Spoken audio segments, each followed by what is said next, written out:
It's also always important to look back on where we came from and reflect on it. We ask the artist what their balance was like before and why they had to change it. So the question is, what was your work-life balance like before you were taking art more seriously or before you were a professional? And what initiated the changes that you've made? So let's play the answer video.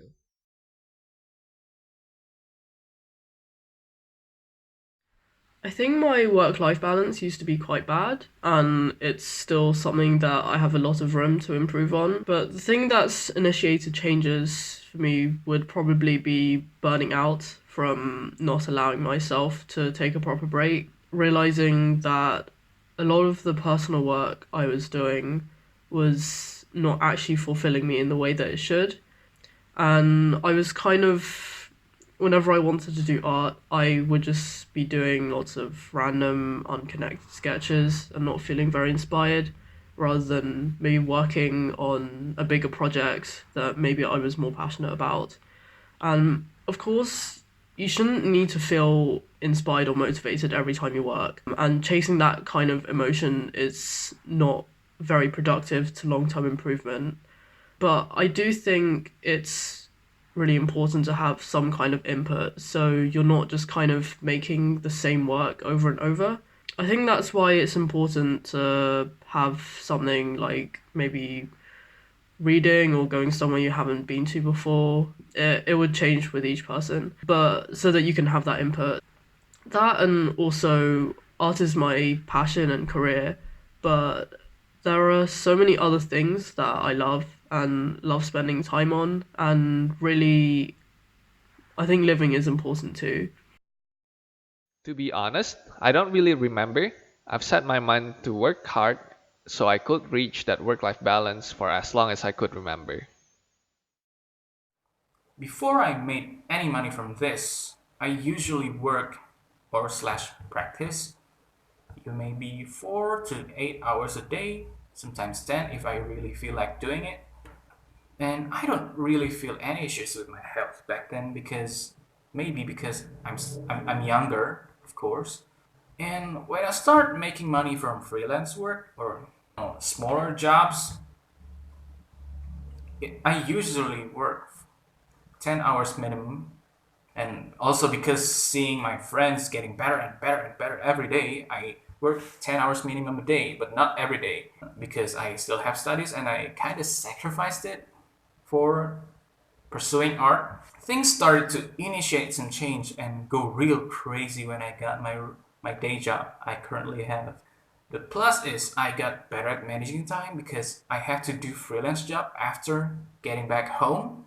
The downside is, again, my health is deteriorating because I don't get many exercises.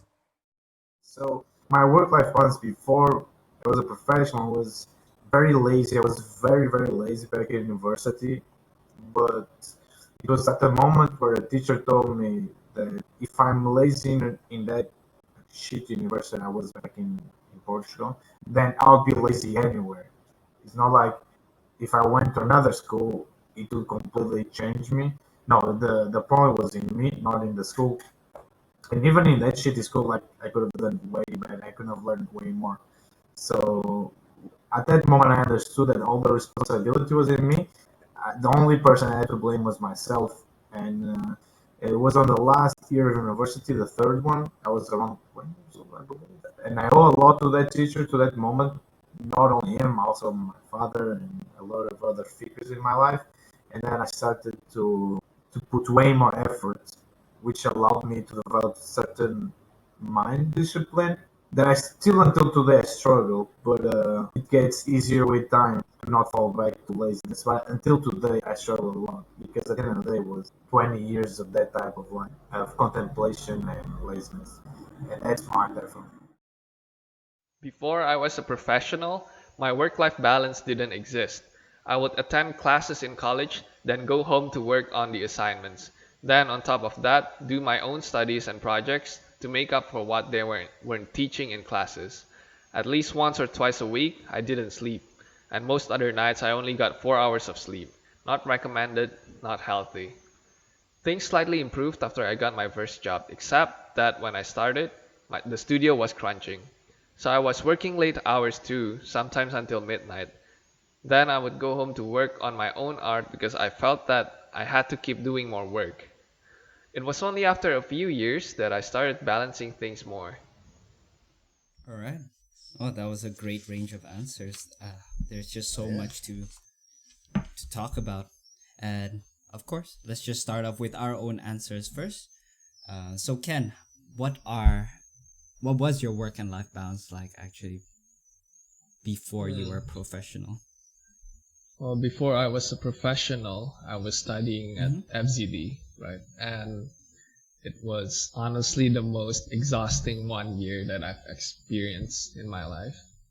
Because in that 1 year, it was mostly work, work, work from morning until night.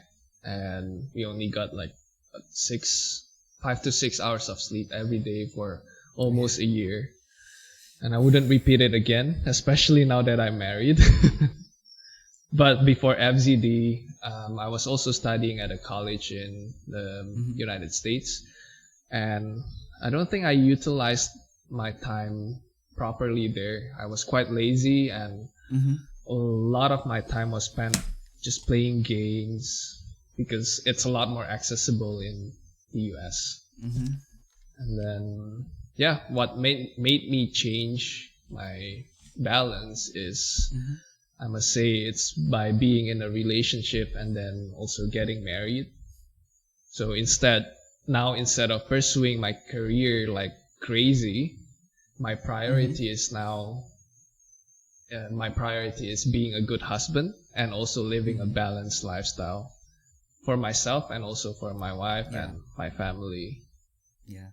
You know, Ken, one thing I'm actually quite curious is that how different was your work ethic when you were in Digipen versus when you were in FZD? Because that's still before you were a professional. Oh yeah. Were you still as hardworking in Digipen as you were in FZD? Because that's how I viewed you when you were studying at FZD. I think at FZD, the environment of the school really supported. It really supported me being a hard worker, because when I look to the left, I see someone working, and then when I look to the right, I see someone else working. So I had to keep pushing myself to not feel the embarrassment of dropping out of working hard, right? But in Digipen, it's a bit more like that college life that people usually talk about.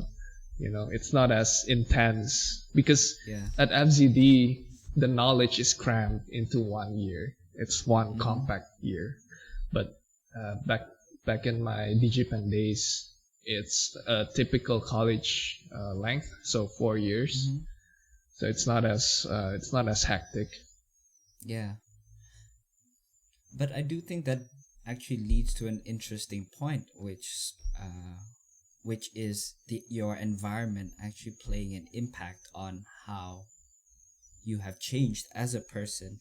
And even quite a few people on the panel also mentioned how after getting a full-time job, that's when or even just having work experience, that's when they started to notice a change. And I do think it is because, correct me if I'm wrong, those of you that are on the panel and in the chat, that I think most of you have been either self-studied or in an environment where the work ethic of the people around you, and I think Kay had specific examples of people not having the same work schedule or ethic as her, and that kind of having a more negative impact on her. But people in general, I think once they're in a situation where they're surrounded by people that are hardworking and more focused, it kind of rubs off on you as well. Yeah, I think that goes back to the sorry, I think we got cut off, Jourdan. Oh, really? Okay. Yeah, I think it goes back to the discussion that we were having before about going freelance, where everything is more flexible, or going to a studio job, right? And I think we both agree that as a start, it's better to go into a studio so you can learn time management and having a rigorous or a rigid schedule first before being able to manage your own time, because Yeah. it's definitely a lot harder if you're not used to it. Oh yeah, I agree. And one thing that we definitely cannot deny is that it is also to do with competition. And Leo also mentions how, sometimes seeing his friends working on stuff, it actually makes him want to work even harder. And I do think that's especially the case when we were in a competitive school such as FZD, where the environment, or it is encouraged to have that kind of environment there. And I think it's usually during those moments which instigate some sort of change in us. And I think a lot of us, or I would say that we as humans in general, I think react to the environment around us in the same way that if, for example, if we're standing bare feet on a hot pavement, we're not just going to stand there and do nothing. We're going to get off and try and find a place that's a lot cooler. And I think in the same way, when we're in an environment where it's so intense and people are working hard, we're not just going to sit there and watch us choking on the dust that is left behind by the people that are dashing off in front of us. We're going to be doing something about it.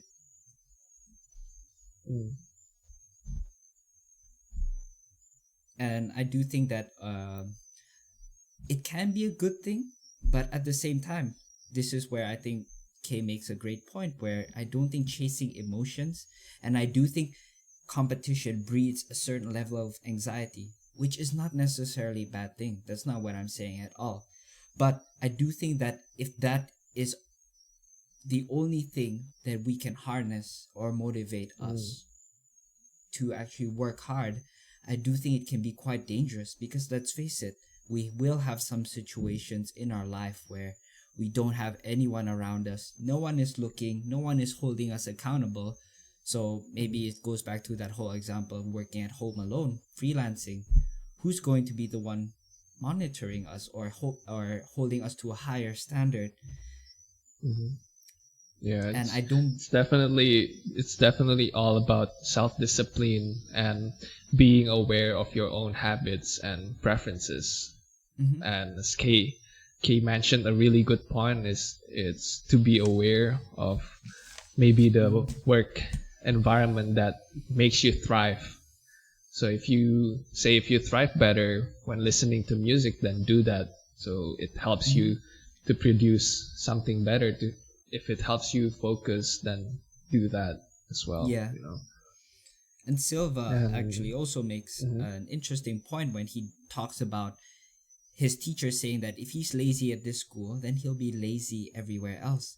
And I do think that is the whole idea of the time that he started changing was when he accepted that fact and started to take responsibility and having that desire to change. Because I think another thing that I personally struggled with a lot is that I blamed other people for my circumstances. I felt that, I wasn't getting the same opportunities. I live in a third world country. No way I can get ease of access to certain studio jobs. Or, I'm now married. It means that I have a lot less time to work. And the thing is, I don't think that was really the problem. It's just that I was finding excuses for why I was not being the best that I could be. So that really hit me when Silva did mention that, because I think sometimes people are looking for a change of environmental circumstances. And if you can do that, great. By all means, do so. But there's some moments in life where I do think it's important to just look down, deep down inside of you and gather that strength for yourself. And it can be difficult. I do acknowledge that. What was your work-life balance like? Horrible. It was absolutely horrible. And I do really mean that. It got to a point where it's just not. I guess you can start talking about the time when you were at FZD and then before? Like how Yeah, why was sure. it horrible? Yeah, I mean, I can go into that. I'll try and keep this a bit brief. Um, Mhm. it's just that I had absolutely no idea of what work-life balance was, and it's even bigger than that. Is that I had no drive in life. I had just no ambition. There was nothing I wanted out of life, and all I was just comfortable with living life just day to day, and I would just try and distract myself from any deep introspection just by playing a lot of games. So yeah, World of Warcraft, I would play 10, 12 hours a day, and I would just lock myself at home. And even when I did try to draw, I would just get so discouraged by the fact that I wasn't doing so well with my artwork. And the conclusion I came to is that, oh, I didn't get it right instantly. It means it's not for me, you know? So yeah, I'm just gonna give up. And I allowed my emotions to dictate me. But I would say FZD has definitely been a big changer, or at least it was the big catalyst, because there, I would say FZD broke me. Just realizing that I wasn't a hot shot, because I grew up in high school being the artsy kid and being the best in the Mhm. grade, or one of the best in the grade, or being acknowledged as the artist. And I tried to hold on to that identity, but when I realized that in FZD there are so many people that came in after me, or in my batch, that did no art and were started off worst and ending up a lot better at the end, it actually really demoralized me, because my sense of identity and worth was gone. But of course, I still learned a lot from my time in FCD, and I did get a freelance job. But the next big change, and which really initiated the change to become the person I am today, I would say, is getting married. Just realizing that my life was more than just my own, and that I had the responsibility not just for myself but for someone else. And at that time, I had no job, no savings, and I didn't know what to do. And I realized that, you know what, I gotta get my shit together, otherwise I won't be able to provide for my wife. And that was when I really began to look for ways to go out of my comfort zone. And yeah, there are other things as well, such as the art book that we created together, Ken. That was when I realized that if I put my mind to something and have a deadline, that's when I could do something. See. And all it took I was think just focusing yeah. on a clear goal. And that's when I realized the importance of scheduling and goal setting.